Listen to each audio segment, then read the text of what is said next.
देखिए Meerut fourth semester में आज हम आपको बताएंगे साइंस में रक्त की संरचना। रक्त की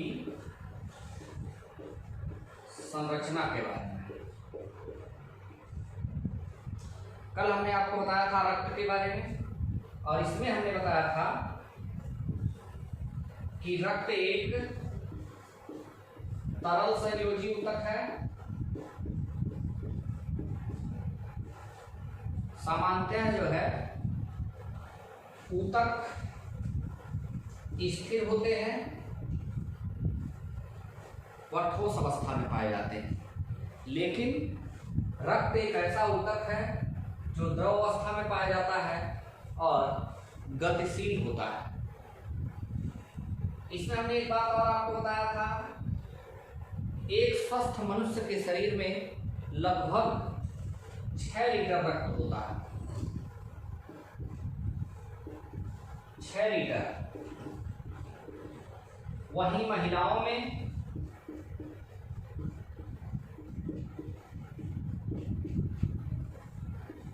4 से 5 लीटर रक्त होता है। और हमने बताया था आपको रक्त की परिभाषा में किस तरह से आप उसको परिभाषित करेंगे, तो शिराओं के माध्यम से जो हृदय में जमा होता है और पुनः धमनियों के माध्यम से हमारे शरीर के विभिन्न भागों में संचरित होता है, रक्त कहलाता है। तो ये बातें आपको कल हमने बता दिया था। आज देख लीजिए रक्त की संरचना क्या है।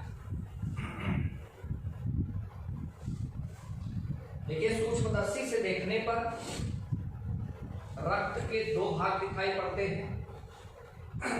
एक है रक्त प्लाज्मा, रक्त प्लाज्मा, और दूसरा है रक्त कणिकाएं।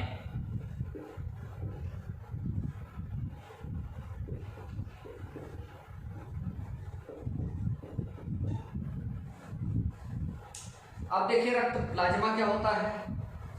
ये जो रक्त प्लाज्मा होता है इसमें 90% पानी होता है। 90% पानी होता है और 10% ठोस पदार्थ होते हैं।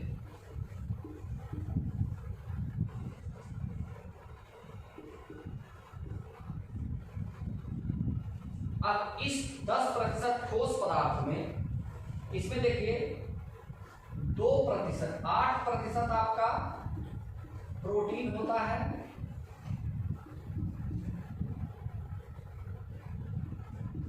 और 2% अन्य पदार्थ होते हैं। अब देखिए जो ये 8% प्रोटीन होता है, ध्यान रहे हमने बताया सूक्ष्मदर्शी से देखने पर इसके 2 भाग दिखाई पड़ते हैं। एक हमने बताया आपको रक्त प्लाज्मा और दूसरा बताया रक्त कणिकाएं। रक्त प्लाज्मा जिसमें 90% पानी होता है और 10% ठोस पदार्थ होता है। इस 10% ठोस पदार्थ में 8% प्रोटीन होता है और 2% अन्य पदार्थ होते हैं। अब देखिए इसको देखिए, जो 8% प्रोटीन होते हैं वो 3 प्रकार के प्रोटीन होते हैं। एक होता है, ध्यान रहे बहुत इंपॉर्टेंट बात है, एक होता है एल्ब्यूमिन। एल्ब्यूमिन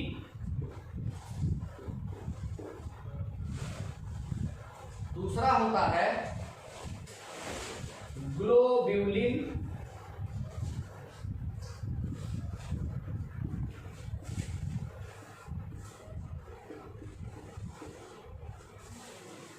और एल्ब्यूमिन बताया, दूसरा ग्लोब्यूलिन और तीसरा है फाइब्रिनोजन। फाइब्रिनोजन।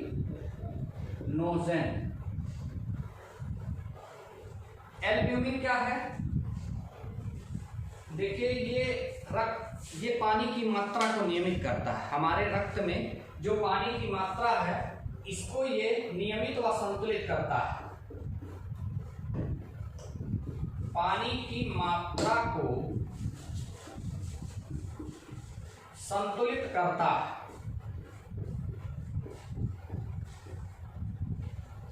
ग्लोब्यूलिन क्या है? ये हमारे शरीर में जीवाणुओं का जो बाह्य आक्रमण होता है उससे हमारे शरीर की रक्षा करता है। मतलब ये जीवाणुओं से रक्षा करता है। फाइब्रिनोजन बहुत इंपॉर्टेंट है, आप जानते रहिए। फाइब्रिनोजन रक्त में रक्त का थक्का बनने में मदद करता है।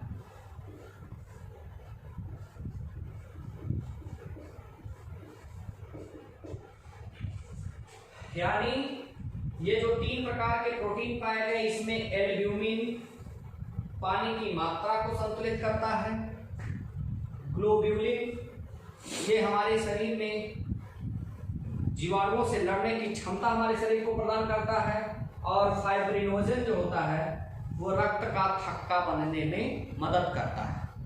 अब आगे देख लीजिए रक्त कणिकाओं के बारे में। रक्त कणिकाएं क्या है?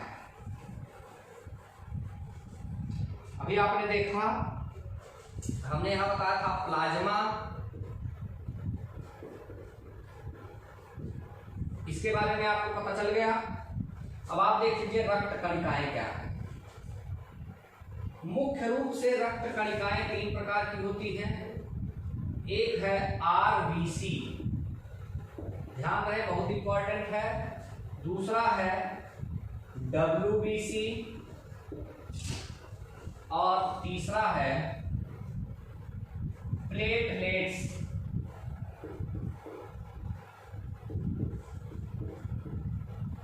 प्लेटलेट्स यानी इसको कहते हैं बिंबाणु।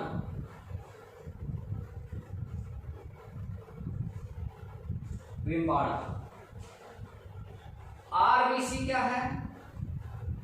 आरबीसी का पूरा नाम है रेड ब्लड कार्पसल्स, यानी कि लाल रुधिर कणिकाएं। लाल रुधिर कणिकाएं।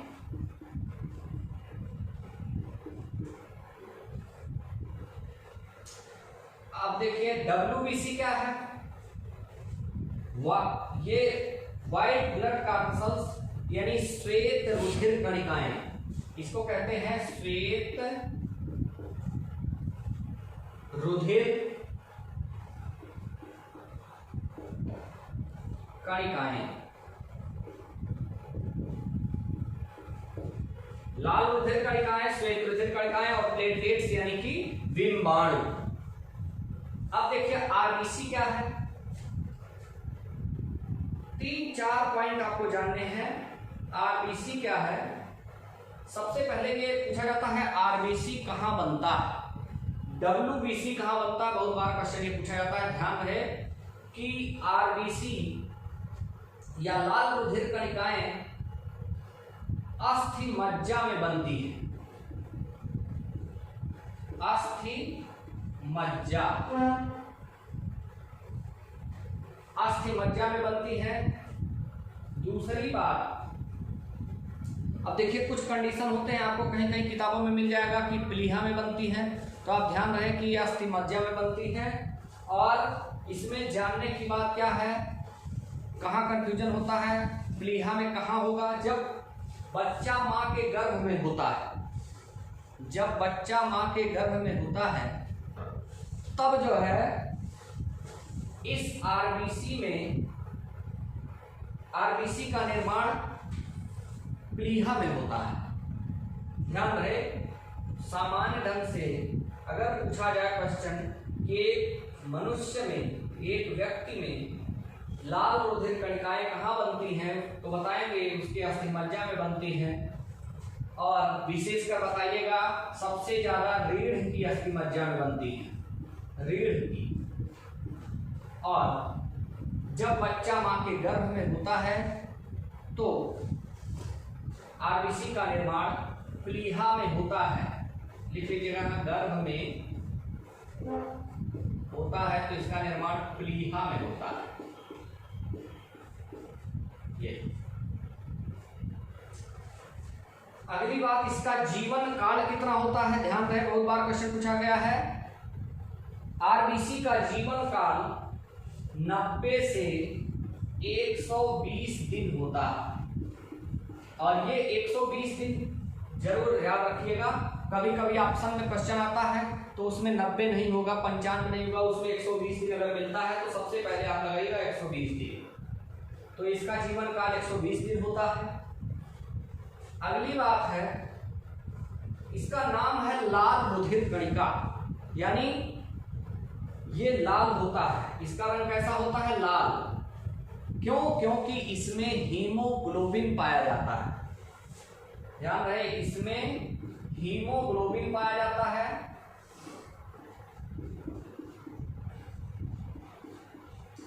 हीमोग्लोबिन पाया गया। अब देखिए, इसमें भी जब हीमोग्लोबिन पाया जाएगा तो वहां केंद्रक नहीं पाया जाएगा।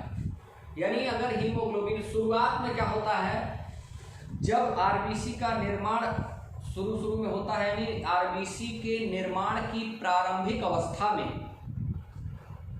इसमें जो है केंद्रक पाया जाता है, क्योंकि उस समय हीमोग्लोबिन की मात्रा बहुत कम होती है, इसलिए वहां पर केंद्रक उपस्थित होता है। धीरे धीरे हीमोग्लोबिन जैसे जैसे बढ़ता जाता है, यह परिपक्व होता जाता है और केंद्रक जो है नष्ट हो जाते हैं। अब एक चीज और जान लीजिए, इसकी मात्रा 1000 मिलीलीटर रक्त में, 1000 मिलीलीटर रक्त में इसकी मात्रा जो है, इसकी आरबीसी की मात्रा पुरुषों में लगभग 55 लाख होती है।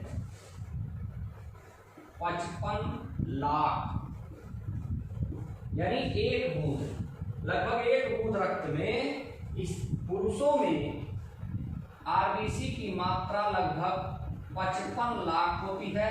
वहीं स्त्रियों में 45 से 50 लाख।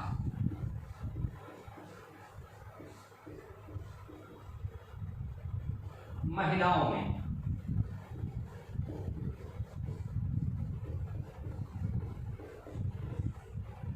ये, तो ध्यान रहे, आरबीसी लाल रुधिर कणिकाएं, इसको कहते हैं रेड ब्लड कॉर्पस्कल्स, अस्थि मज्जा में बनती है। सबसे ज्यादा आरबीसी रीढ़ की अस्थि मज्जा में, लगभग 90% आरबीसी रीढ़ की अस्थि मज्जा में बनती है। इसका जीवन काल 90 से 120 दिन होता है।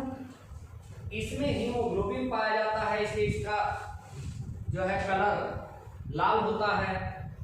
एक कंडीशन और है, शुरुआत में जब आरबीसी का निर्माण होता है, प्रारंभिक अवस्था में उसके हीमोग्लोबिन की मात्रा कम पाई जाती है, इसलिए वहां केंद्रक उपस्थित होता है। जैसे जैसे हीमोग्लोबिन की मात्रा बढ़ती जाती है, यानी कि हीमोग्लोबिन जैसे जैसे बढ़ेगा वो परिपक्व होता जाएगा और वहां केंद्रक उपस्थित हो जाता है। मात्रा इसकी 1000 मिलीलीटर रक्त में, यानी कि एक बूंद रक्त में लगभग जो है पुरुषों में इसकी मात्रा 55 लाख होती है, जबकि महिलाओं में 1 मिलीलीटर रक्त में इसकी मात्रा 45 से 50 लाख होती है। अब देख लीजिए आगे, लाल रुधिर कणिका के बाद है श्वेत रुधिर कणिकाएं। लाल रुधिर कणिका के बाद श्वेत रुधिर कणिका। अब देखिए, श्वेत रुधिर कणिका, पहले तो इसका स्पेशल कैरेक्टर देख लीजिए। इसका जीवन काल 1 से 4 दिन होता है, 1 से 4 दिन। दूसरी बात है, श्वेत रुधिर कणिका यानी व्हाइट ब्लड कॉर्पस्कल्स एक 1000 मिलीलीटर रक्त में इसकी मात्रा लगभग 5 से 9000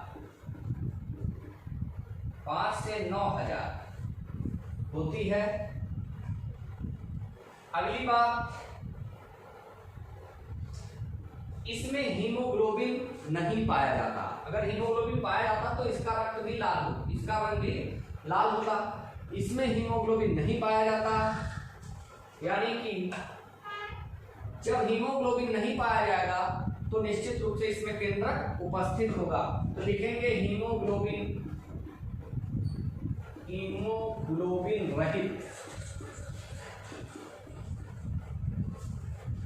रहित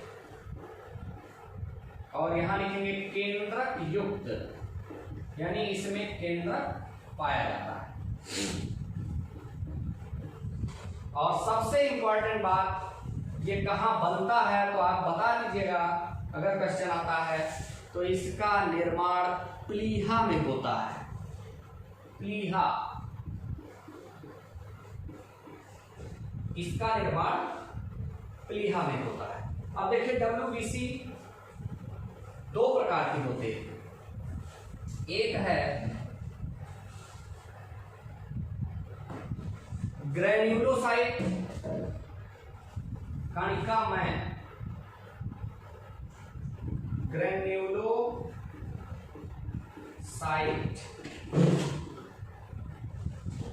इसको कहते हैं कणिकामय।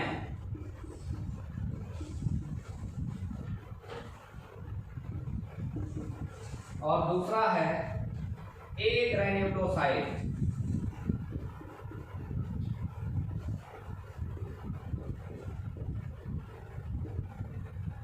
एग्रेन्युलोसाइट, इसको कहेंगे कणिका रहित या अकणिकामय, कणिका रहित। अब देखिए इसके कोशिका में कणिका पाई जाती है, कण पाए जाते हैं, इसको कहते हैं ग्रेन्युलोसाइट। ये जो है 3 प्रकार के होते हैं। एक होता है न्यूट्रोफिल्स,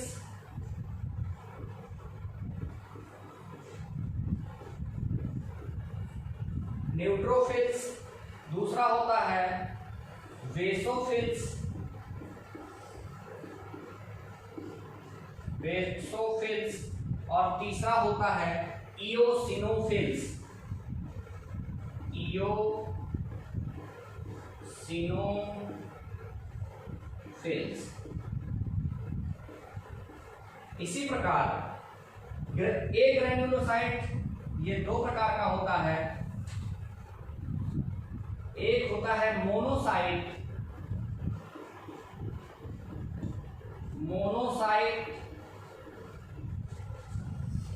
और दूसरा होता है लिम्फोसाइट।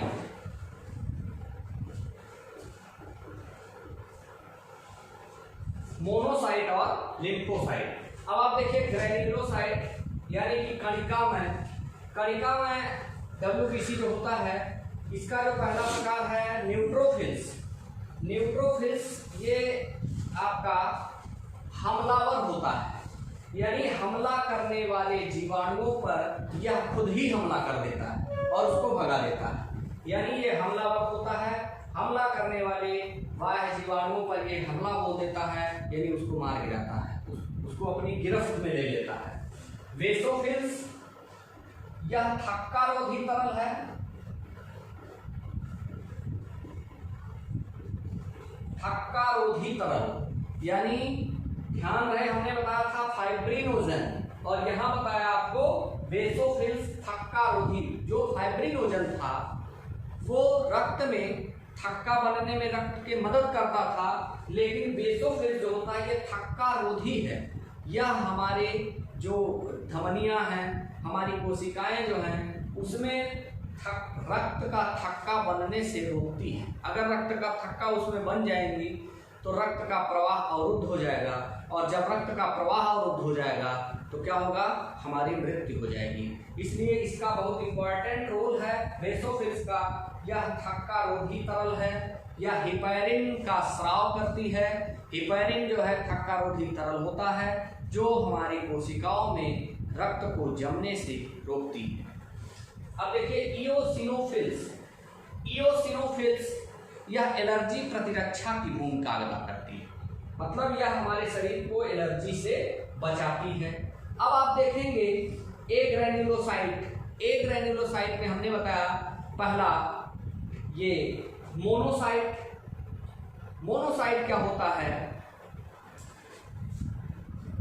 और दूसरा होता है हमें लिम्फोसाइट। मोनोसाइट यह एंटीबॉडी का निर्माण करता है, यानी कि यह एंटीजन से हमारे शरीर को एंटीजन से बचाती है, यानी ये एंटीबॉडी का निर्माण करती है।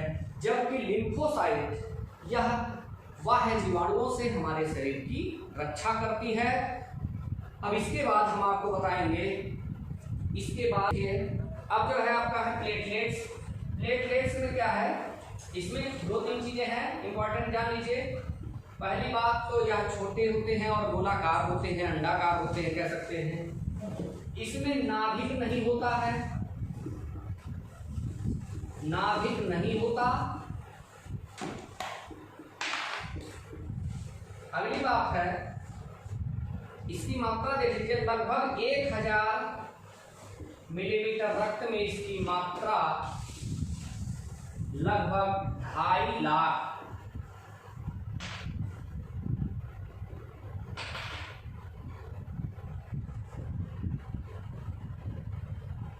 ये लगभग 2.5 लाख होती है। 1 मिलीलीटर रक्त में इसकी मात्रा, एक बूंद रक्त में प्लेटलेट्स की मात्रा लगभग 2.5 लाख के आसपास होती है। और सबसे इंपॉर्टेंट बात है, हमने बताया था आरबीसी बनता है अस्थि मज्जा में, डब्ल्यूबीसी बनता है प्लीहा में, और जानते रहिए प्लेटलेट्स का निर्माण जो है अस्थि मज्जा में होता है। ध्यान रहे, अस्थि मज्जा। और इसका काम है हमारे शरीर में जो ब्लड अगर बह रहा हो तो उसको जमने में मदद करता है, यानी थक्का बनने में ये मदद करता है। आज की क्लास यही समाप्त होती है और कल हम आपको इसके आगे बताएंगे रक्त वर्ग क्या है। बहुत